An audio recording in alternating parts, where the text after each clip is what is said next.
अस्सलामुअलैकुम, मेरा नाम जी लियाकत अली है। खिलाते पे मतलब 7 बंदे हैं, 2 किलो सिलाई खिलाते पे सोते तो साड़ी लत्तां ही आ जानी। 7 बंदे हैं, सानू 7-7 8-8 सौ रुपया नहीं आंदा। हिसाब ला लो भी साढ़े की मेहनत की गुजारिश सानू है।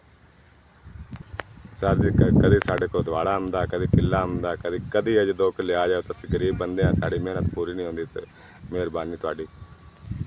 बारिशां सर जी पौंदियां रहियां ते कई लब्भी काई नहीं, खाने वाले कारोबार भी कोई नहीं साडे।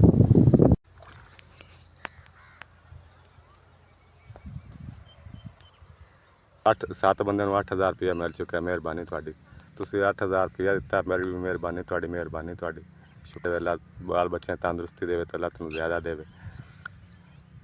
मेहरबानी कीती ने तुहाडा अल्लाह एहसान अल्लाह ताला मेहरबानी करसी तुहाडे ते। अगर दुनिया में तुसीं इस तो ज़्यादा देसो तो तुहानूं अल्लाह होर बेहतर करसी, तुहाडा हथ सीधा हो जासी।